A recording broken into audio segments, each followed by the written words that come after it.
Shelley Hofberg is a clairvoyant, medium, pet psychic, and tarot reader. She does not ask for the details about your life, but primarily relies on her gift of clairvoyance to receive the psychic insights that will be the most helpful to you about your soulmate, relationships, money concerns, and your career path. As a pet psychic, she will receive insights about what your pet or pets want you to know. As a medium, she will connect with your loved ones on the other side. Shelley Hofberg is the host of the Psychic Horizon radio show, produced by Goldilocks Productions and presented on Blog Talk Radio, Thursdays at 3 p.m. Eastern Time. Shelley brings together the pioneers and visionary teachers to share with you some of the most enlightening knowledge that is out there today to expand your horizons and open the paths to higher consciousness. Welcome to the Psychic Horizon Show. I'm your host, Psychic Shelley Hofberg, and today's special guest is Gary Wimmer, who'll be talking about lithomancity, the art of reading stones. He's the author of the art of reading stones, and from here to eternally about his out-of-body experience.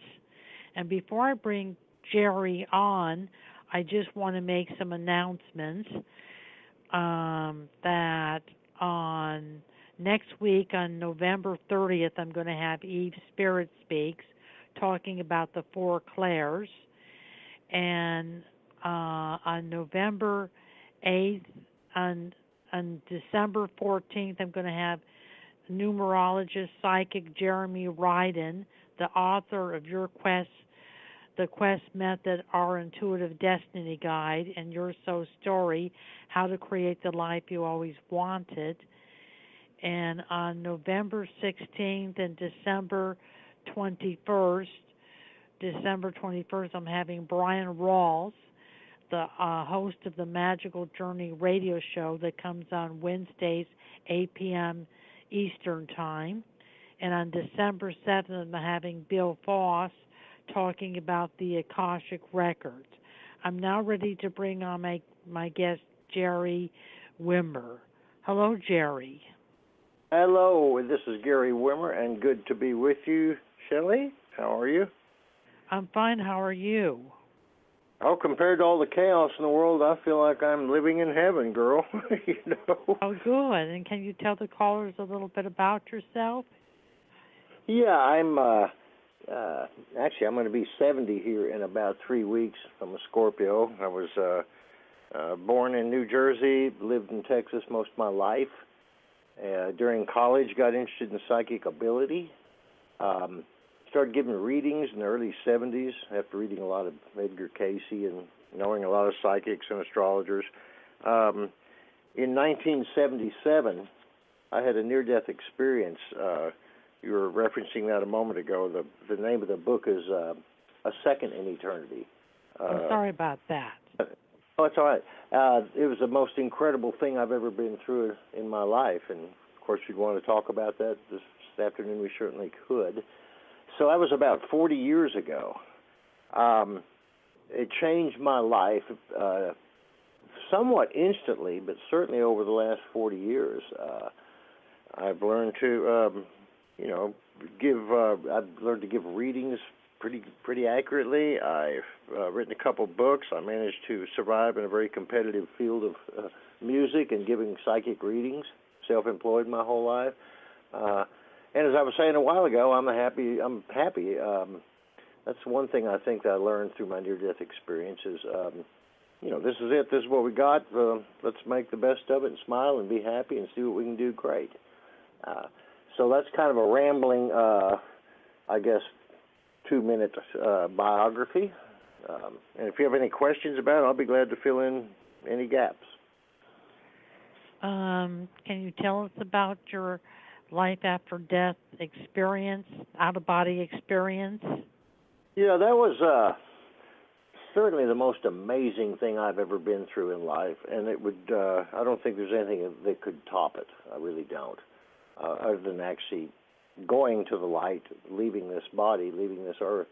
I was 29 at the time, traveling with a band, quit the band, went back to the duplex where I was living with some roommates, and over the next day or two, I started picking up all sorts of things about people, who would call next, you know, what the headlines of the paper would be before I read them, hearing a car coming up a hill, and I could imagine I was looking at it, and I could see the color and describe the driver before it came into view. You know, it sort of built up rather fast, because within 24, 48 hours, I couldn't even imagine what normal life was like. It just changed radically. I had no idea what was going on or why it was happening or if there was a switch that I could push to stop it. It was certainly enlightening, but it was also rather terrifying because I didn't know what was happening. And this went on and on for a solid 8 days. I'll give you an example of some things I would do. The book has 8 days worth of experiences of what I went through that was rather strange. One night in a bar, I'm sitting down at a bar stool. I'm picking up things about everybody all the time. I just can't turn it off. Thought about taking a break, walking outside. I closed my eyes, and all of a sudden, I'm standing outside, I thought. And I saw these people walk right through me into the door, and I opened my eyes, kind of startled. And, yep, I'm still right here on this stool. And the people came through the door dressed exactly as I had seen just a moment ago. And so I tried this a couple times, projecting myself outside, and every time I could see who was coming in, and they didn't see me. And I was just a millisecond. I was out there just a millisecond. And it was all sort of I guess a jump in time and space or jump in mind or whatever. And my roommate, who was in the back room, came out, and I explained to him what was happening and started proving it to him, which blew his mind, and certainly mine was pretty much blown by this time. I could sit in a restaurant and point out a particular person, in fact, this I did, and just ask a random stranger, actually it was a lady with her friend eating lunch in a very far corner of a restaurant.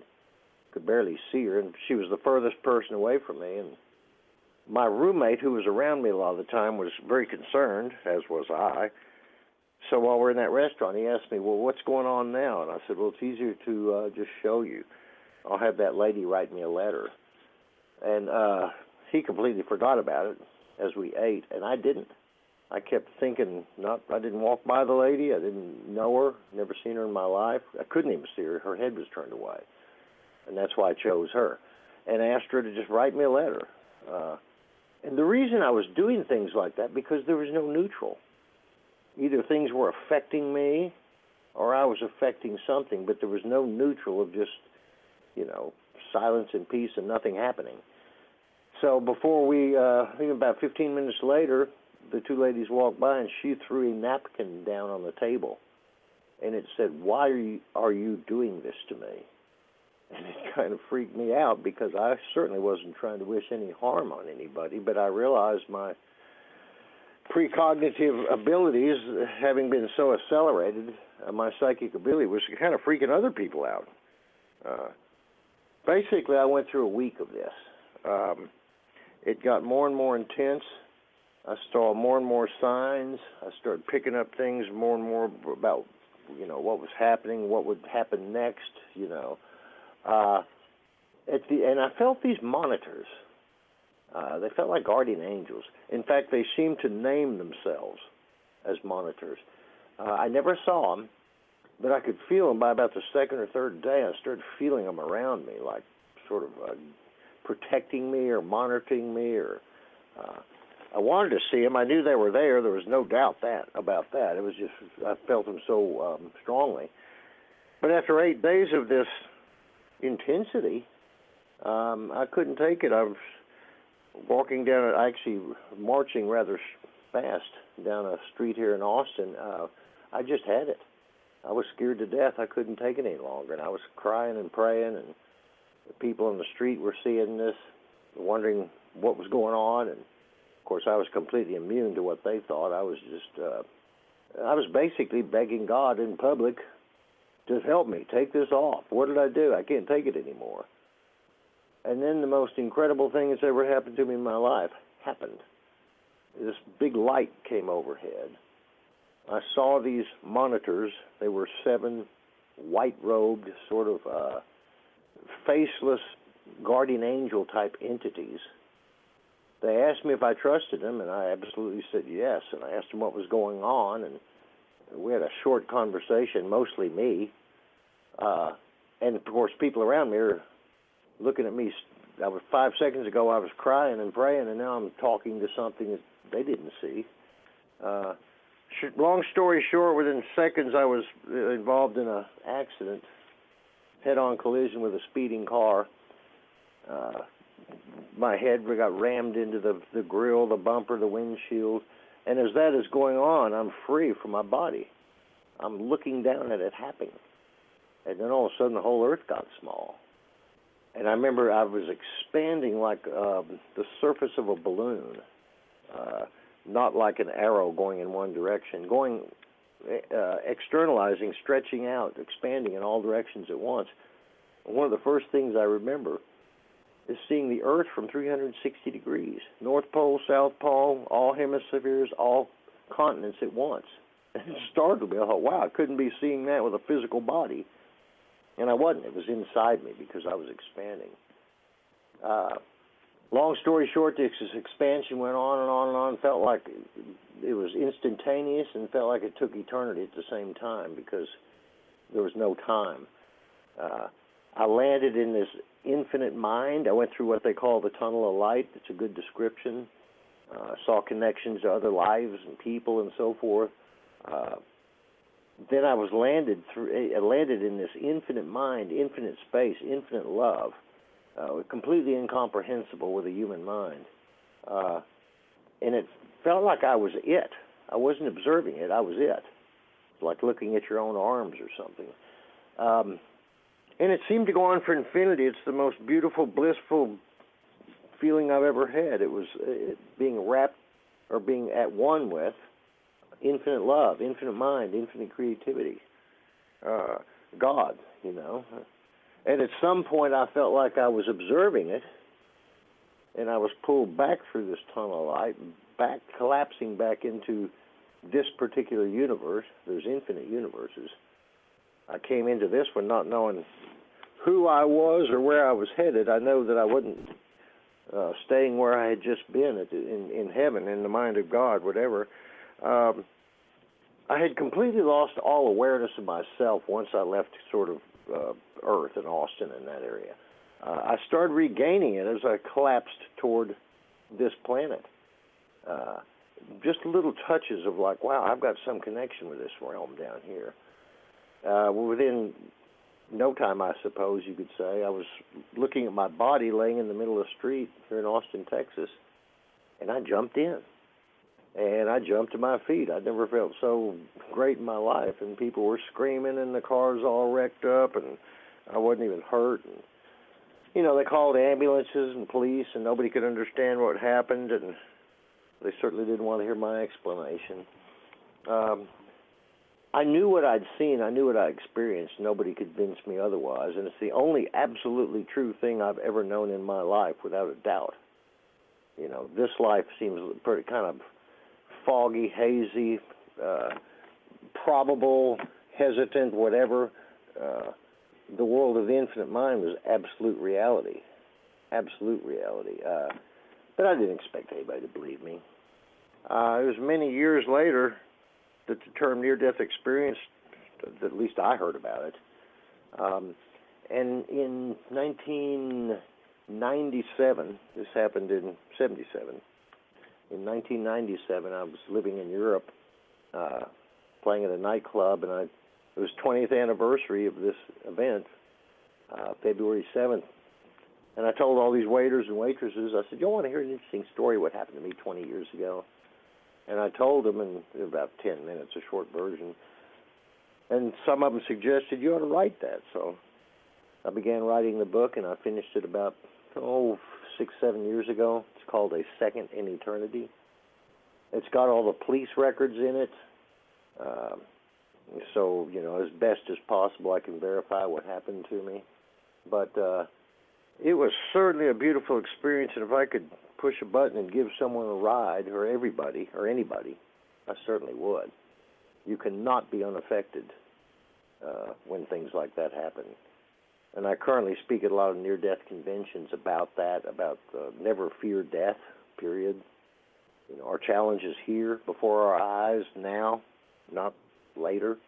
So that kind of gives you an idea of it, Shelley. And if you have any questions about it, I'll be glad to fill you in.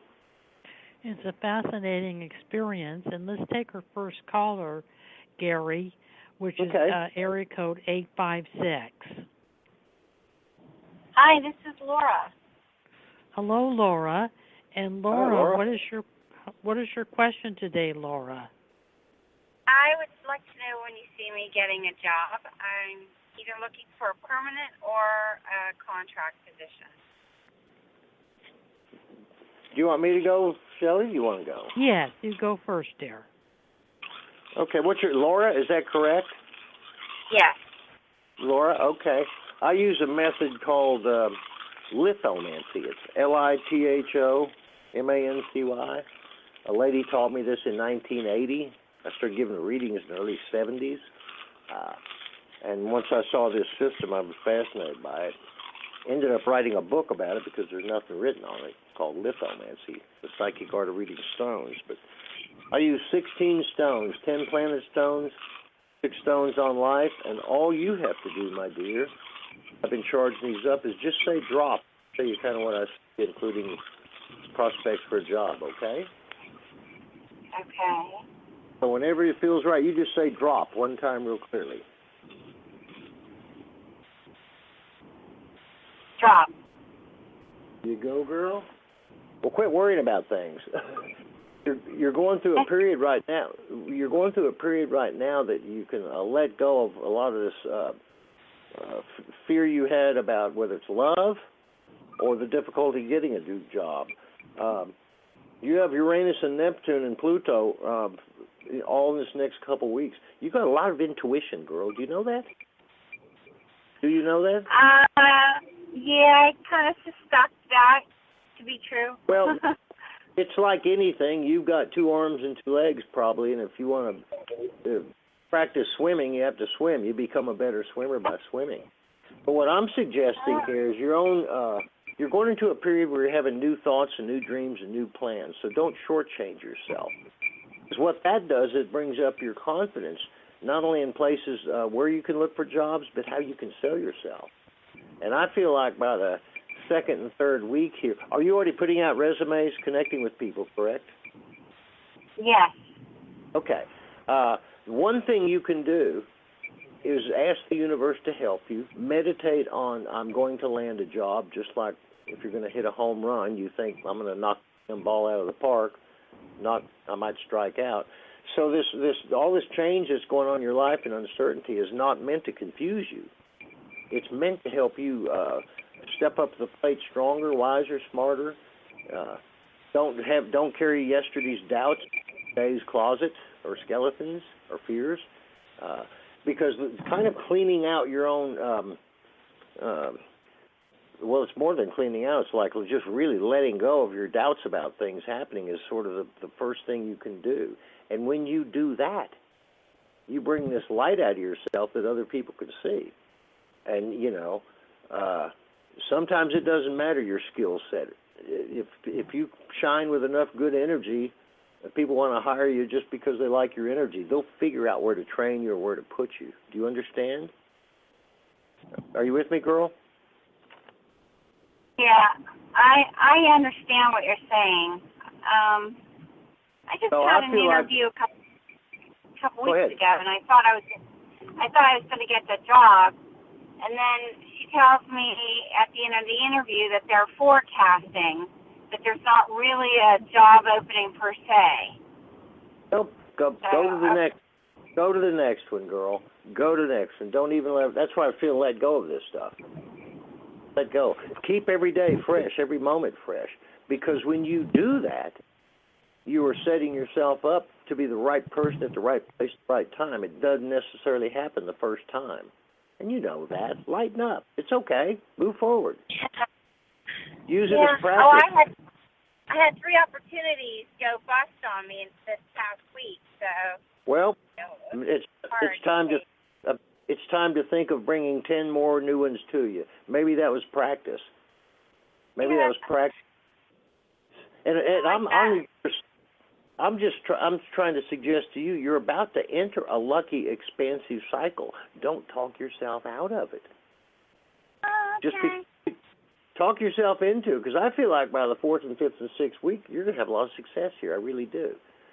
And I think it's not only with job, I think it's with your confidence. I think it's helping you fix some relationship issues that I think you're still dealing with. And I believe that toward the end of this 3-month period, your environment, your place, you feel emotionally so much more powerful. I do feel like you've got a good opportunity for job coming in the next couple of weeks. If one interview or job doesn't work, don't worry about it. It's practice. You know, you can be the best batter in the world with the best attitude, and you're not going to hit every run. Be patient with yourself. It's okay. Shelley, what do you think? I feel that, Laura, that there's a job coming up before the end of the month.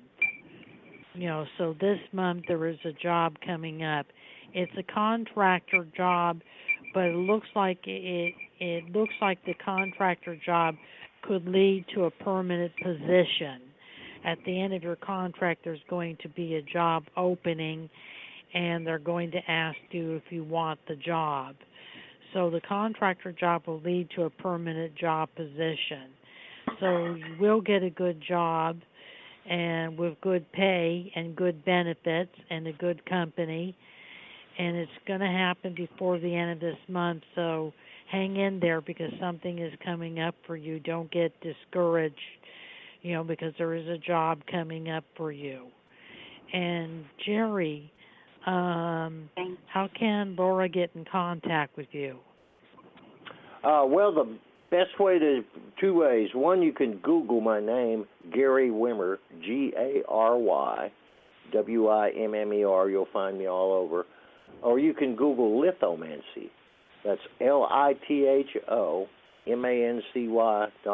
Lithomancy.com. So you can just Google GaryWimmer.com or lithomancy or lithomancy.com, and you'll find me. And all sorts of information about how I give readings and so forth. Is that still you, Laura? Yeah, I'm interested. I'll look you up. I will. I'm going to be reaching out to you. Stay inspired. You had 2 people. You had 2 people confirm that things are moving ahead for you. Believe it and hit a home run, girl. Thanks, Gary. Thanks, Shelley. Have a good day. You too.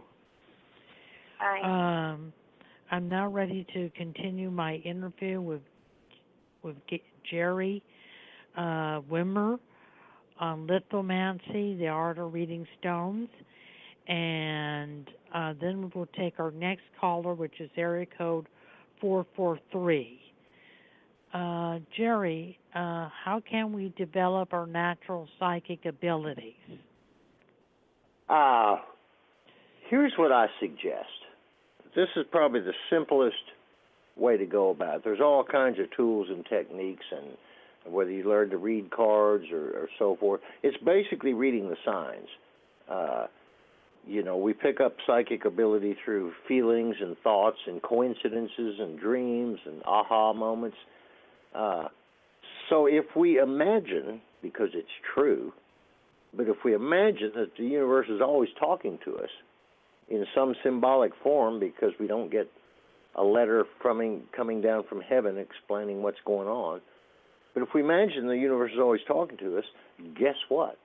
We open up that door of being able to use our psychic and intuitive and spiritual ability to make good decisions, practical decisions, to become wiser. So you can practice, first of all, by just believing and allowing yourself to believe, okay, as of tomorrow, I'm going to start letting the universe talk to me. I'm going to be open to it. Of course, you can always, develop systems. I use cards. I use stones. I also just see things and feel things and ask questions, sometimes just sitting out on a back porch and observe whether it's a piece of trash blown across the yard, or a bird, or a number on a house, or a color, or overhearing words. I let myself observe and be aware of everything, not to the point of driving me nuts, but just opening up, just letting it come in. So you can learn all sorts of techniques. That's the one I would start with, is just allowing yourself to believe that you can develop and pick up things. Because once you do, you're opening that door of possibilities into turning it into real realities, practical techniques. And then, of course, there's always meditation. It's very important. Cutting off the mind. Everybody should meditate. And if you don't have luck first couple times, don't worry about it. It takes a little practice to get the mind to shut up, or to let it talk until it's tired of talking. In fact, that's the art of meditation, is letting the mind shut up, so you get a feeling of light, of not being divided, of not being tugged in different directions. It's unity.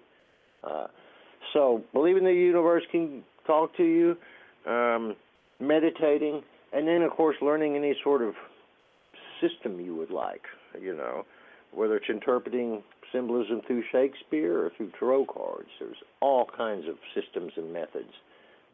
But I think the most important is recognizing that everybody has psychic ability.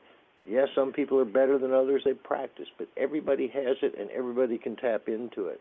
It's almost the first thing is making a choice to just do so or let it happen. That's sort of my take on it, Shelley. Good, Jerry. Gary. Gary. And Gary, let's take our next caller, which is area code 443. Hi, it's Kathy. Hi, and who do How we are have you? that we're speaking to? It's Kathy. Hi, Kathy. I'd like to ask Gary about retirement from my current job. Retirement, huh? Oh, retirement. Yeah. Okay. Did you have a specific question about it? When do you see it happening? Well, I'll tell you what, I'm going to put a stone in for it. I'm going to do two things. I'm going to look at quickly in stones and quickly with cards. So all you have to do, Kathy, is just say drop whenever it feels right, okay? Mm-hmm. Just say drop real clearly. Drop. Okay. You know what it feels like? It feels like you're going through a period of actually being able to decide this rather than think it's written in stone. I do feel like it's soon, but it's a couple years away, right? No, sooner than that. Okay. Well, that's where I feel like you're making this decision. It's almost like you can decide when to do it.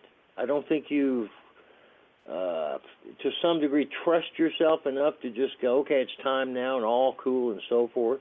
But when you do that, you get this sense of freedom that doesn't, it's like it puts it in your hands more than in the hands of other people. Are you with me?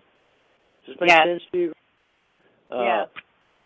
So the flexibility and the openness you allow yourself to have as far as when you feel like it is sort of, you can do that tomorrow or 2 years from now. And just because you haven't made the clear decision right now, don't worry about it.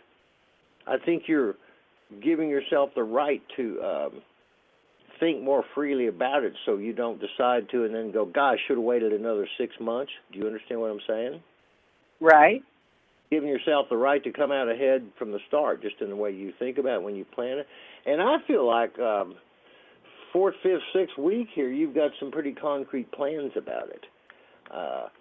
I feel like by the 8th and 9th week here, it feels like you're spending more time with family, with love, with balance, with harmony. And I feel like by the end of this 3-month period, your life has really changed. So it could come into play within the next 2 or 3 months if you want to push that button. But I think you're evaluating everything and getting clarity so you know exactly when you want to do it and you feel comfortable to it. So it's not for me to choose. It's kind of a fluctuating thing.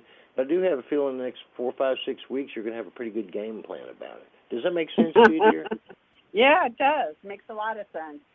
Only because my husband's retiring in December, at the end of December. Okay, that's what it's feeling like. 4, 5, 6 weeks, you've got, a whole different life. And that's the love coming in. That's this new feeling of love and so forth and relationships and balance. So don't worry about it. You'll know it as long as you allow yourself to feel comfortable with it, whether you do it today or tomorrow, and no regrets. Then it puts it in your hand. Stay open. That's what you want is to feel good about it, not have a regret, correct? Right. Well, then get over the regret first, and then you can push that button anytime you want. Mm-hmm. That's what I'm feeling. Okay, thanks. Mm-hmm. Shelley? Kathy, I feel that you will retire in December, the same month that your husband is going to retire. So before Christmas, before we hit the end of December, I feel that you'll retire. It looks like that they will release you from your job as soon as you're ready. I don't see them any delays in you retiring. And I feel that you and your husband are going to be doing a lot of travel during your retirement, during your golden years, that you're going to be doing a lot of travel and spending time with children and grandchildren. So retirement looks like it's going to be a good thing, a positive thing, that you're moving in a positive direction. And Gary, how can Kathy get in contact with you? Easiest way is to just Google me, GaryWimmer, Gary Wimmer, or go to GaryWimmer.com. Or you can find my information by going to lithomancy.com. That's this method I use of reading stones. That's spelled LithoMancy.com. So Google Gary Wimmer, go to GaryWimmer.com, or Google Lithomancy. I have to tell you, I'm reading this amazing book, Imagine Heaven, by John Burke, and it's all about near-death experiences.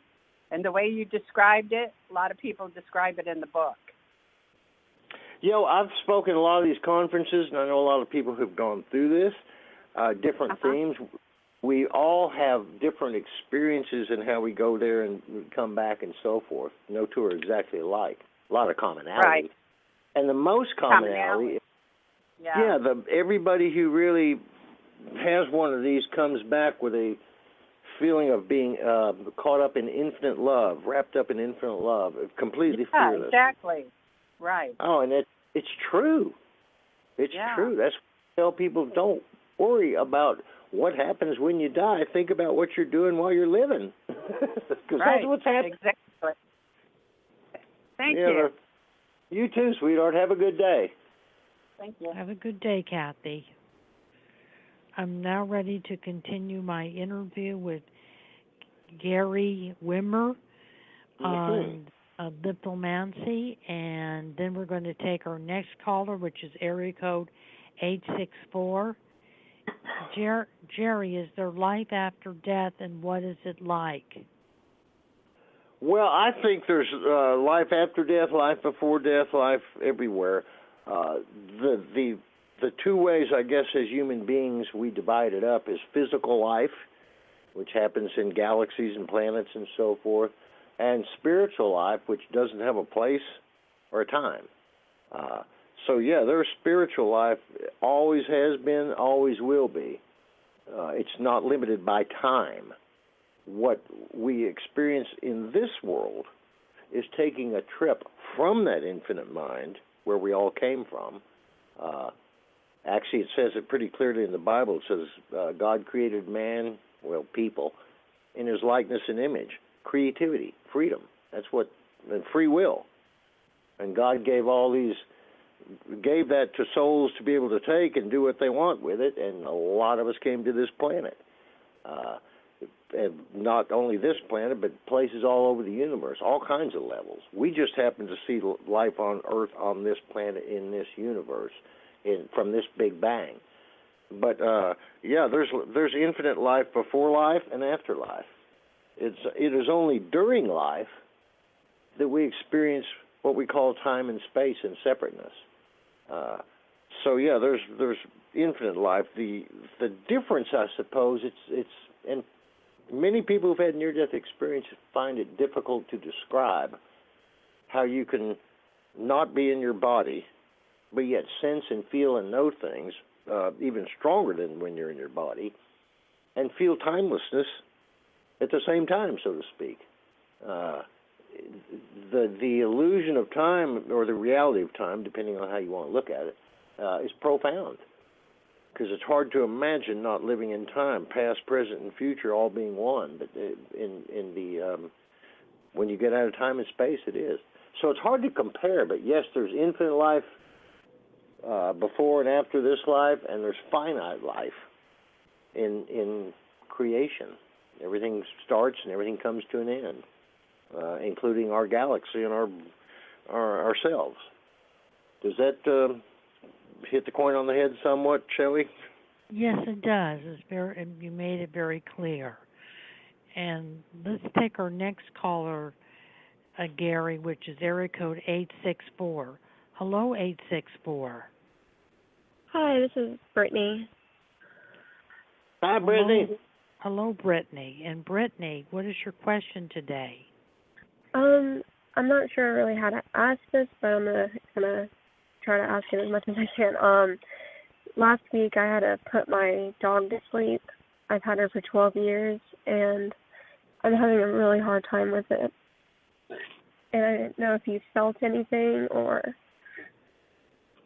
had anything. Let me say about that, Brittany, okay? When I had my near-death experience 40 years ago, I was very sensitive to animals because they have spirit. They don't have necessarily an individual soul like we do, because the soul comes about because we have conscious free will and we can go left or right. We don't just follow instinct. We build cities. We do all kinds of things. But animals have spirit. And I felt the whole time I was having my near-death experience, just by animals watching people, especially dogs and cats, they're people animals, it's almost like they're increasing their consciousness. So when they leave and go back to spirit, animal spirit, they're more empowered, they're happy, they've gained a lot. Think of the love you gave your animal. And just imagine your animal, it's a dog, am I correct? Was that a dog? Yeah, it was a dog. Okay, just imagine that he or she has a super presence and can cuddle you and be with you. Physically, it's not here, but spirit-wise, your love for that animal and its love for you and its respect, it's still very real. You feel that love, so don't discount it and turn it into, it's easier said than done, because we're human beings and we feel things. But you don't have to hurt forever. You can see the joy of it. You really can. My girlfriend, about 4 years ago, had to put down her dog that was here. It was just getting sick, very sick. And I went to the vet and with her, and while the vet put her to sleep. And it was hard. I was crying, But all things heal, girl. All things heal. Do yourself a favor and just imagine your animal being your guardian angel now. Do you understand? Yeah. Use your love for the animal and the love she had for you to wrap yourself in it. And the more you look at that from a mental point of view like that, the more you don't feel so much loss and regret because you're replacing it with feeling presence. And I understand what you're saying. It's a technique, just like learn to play the piano or speak Spanish. It's something you can learn. And while you're going through this, I dropped these stones right when you were talking, and right in the center is Pluto. It's life and death. It's extremes, but it's also revolution. It goes from one extreme to the next. In other words, you going from depression to empowerment. Don't shortchange yourself on how much joy that journey can bring you. Are you with me? Yeah, I guess it's just hard because I'm pregnant, so I just have so much emotion. Yeah, but you got a good soul on the way. You got a protector animal soul watching you, animal consciousness, spirit. Consider yourself blessed and happy. And when you think of it that way, you start seeing blessed and happiness. You really do. It's a technique, just deciding you're going to hit the damn home run. Here I go. Yeah. Really, because you know it's true, isn't it? Yeah, it hurts. I know it hurts, but it's also a passing phase. It's not permanent.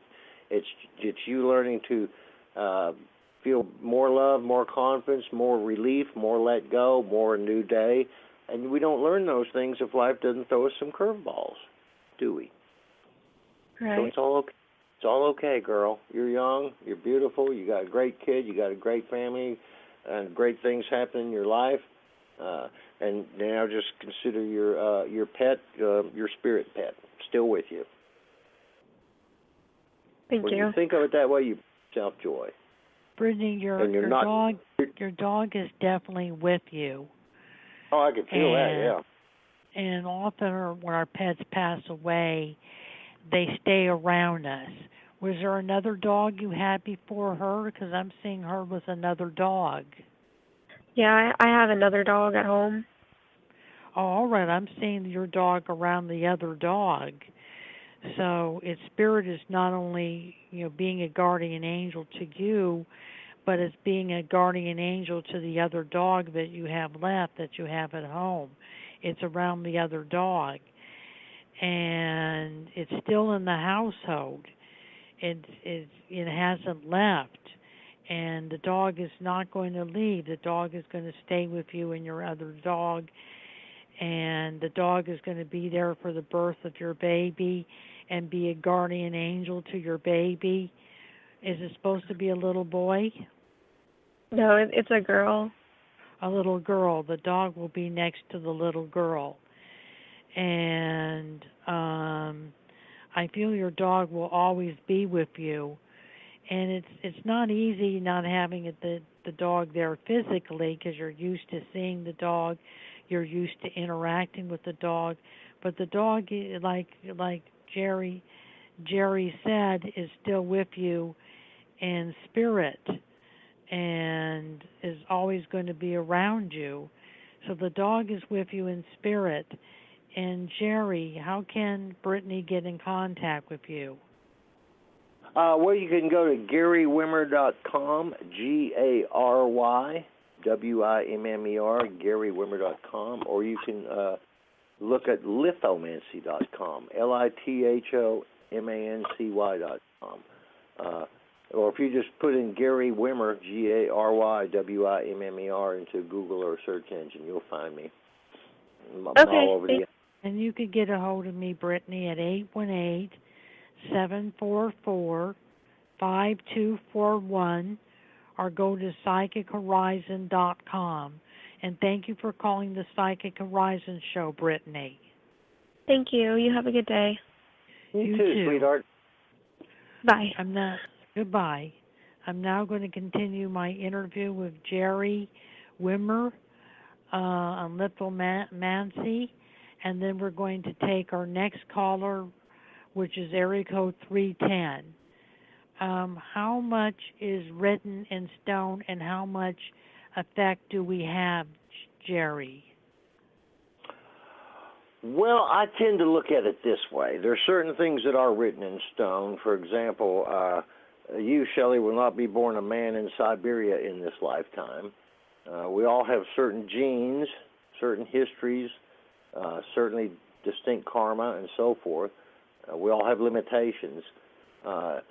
So there's a lot of there's a lot of limitations we deal with in this life, and a lot of things we can't do, you know.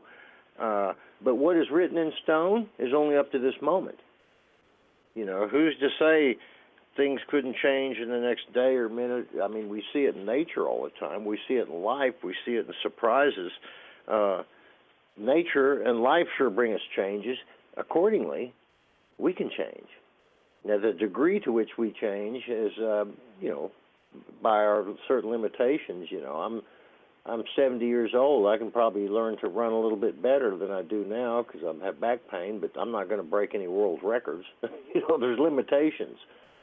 But what is written in stone is the past up to this point, as we see it. What is not written in stone is what happens in the future. Some things, yes, you know, are more written in stone. If you've got diabetes, it's probably not going to go away till you do something to change it. But wherever we are at life, no matter what the situation is, we can look at life in terms of what I can do and can change, or be frustrated by what we cannot do or cannot change.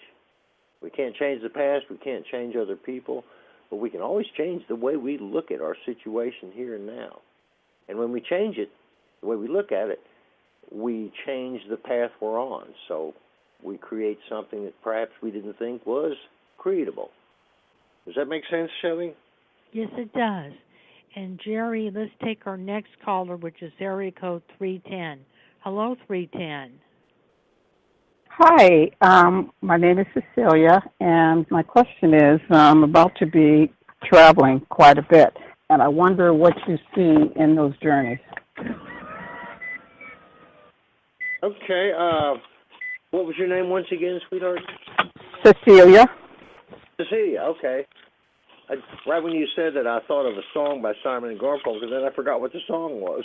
You know? So anyway, Cecilia, I didn't think your name was Bridge Over Troubled Water. I'm kidding you. So Cecilia, all you have to do is say drop, and I'll tell you what I see with your travels, okay? Just say drop whenever it's right. Drop. Well, I think two or three things. First of all, I think it's helping you let go of a lot of things from the past. You've got a whole new plan and a whole new visions. Are you with somebody? Is this romantic? No, not at all. Well, it feels like it's bringing some romantic feelings back in your life. That's what it does. Over the next couple weeks, I think you're feeling joy and thrill. I feel like it's got some good economic opportunities when you look back. There's a lot of decisions and sorting out things have to be, but I think you're well received. I think you communicate things well. And it feels like there's even extended invitations, like if you have to go back and add 2 things. Now, this is several different locations you're going to, correct? Yes, yes. Kind of hopping A to B to C on the same game plan, correct? The same project. I really don't have a project per se. I just go where I feel guided. Oh, okay. Well, that's even better yet, because Neptune is right next to Saturn here in its first week. Neptune has to do with new dreams and new plans and visions and hopes. And I see you having a lot of luck, a lot of what's the word? Like freedom, breaking free of the past. And I think part of this trip is for that, and I think part of this trip is going to advance you at being able to break freer, quicker, more spontaneous, more happy. And I wouldn't be surprised if it brings up a bunch of romantic feelings in you. And don't talk yourself out of it if it does that. But I do feel like both finances, communication, and getting well received and come back and see us are definitely in play. So I think it's a thrill ride for you. I think there's it's almost like the anticipation of it's been if there's any kind of curiosity or fear or something, it's been anticipation. But once things start happening, it's let's bring it on, let's go. Are you with me? That's what I feel. Yes. It feels very good for you. Very lot of luck. Shelley, what do you think about it? Cecilia, when you were talking about traveling, I saw a cruise. So if you're not planning a cruise now, you'll be planning a cruise before July of next year. So I feel possibly in the spring and the summer months there's going to be a cruise, coming up either to Mexico or Alaska, one of those places, or maybe both. So I see a cruise. So I feel that and your loved one, your husband, are going to be doing a lot of travel, during the holidays and during next year. Between January and July time is a lot of travel. And I feel that you'll be going to visit friends or family. Do you have friends or family out of state? I do. I took 6 months this year to visit them all, but I do not have a husband, so I wonder if you have me. I feel you're going to have a husband, and that's maybe why I'm seeing you traveling with a husband, because in the future you're going to have a husband. There's going to be new love coming into your life, and you're going to meet this gentleman when you're traveling. He lives in a different locality than you do, and you're going to meet him when you travel. And I feel within 1 to 2 years that you're going to get married. So there's going to be a marriage in your future. So there will be a husband, Cecilia. And there'll be a lot of travel, and 2018 will be a good year for love and travel for you. And Gary, how can Cecilia get in contact with you? You can go to lithomancy.com, lithomancy.com. It's got all my contact and email. Or you can just go Google Gary Wimmer, GaryWimmer, and you will find me. Did you lose your husband, Beatrice? I divorced many years ago. See, okay, I was just curious. I agree with Shelley. I think this is a good. I think it's your romance and optimism is going to open up for you. I really do. I think you've been maybe not quite ready to take that step, but I think it's coming into play. And don't talk yourself out of it, girl. I will. Thank you both. Blessings. You're welcome. You too, sweetheart. Bye-bye. Bye-bye. We're now going to take our last caller, which is area code 860. Hello, 860. Hello, 860. Oh, well, I will end the show then. I wanted to thank Jerry Wimmer for being my special guest on the Psychic Horizon show today. He'll be back in the future. I wanted to thank Tiffany White, Sage Woman of Goldilocks Production, for producing the Psychic Horizon show. And I want to thank all the callers who participated in the Psychic Horizon show today.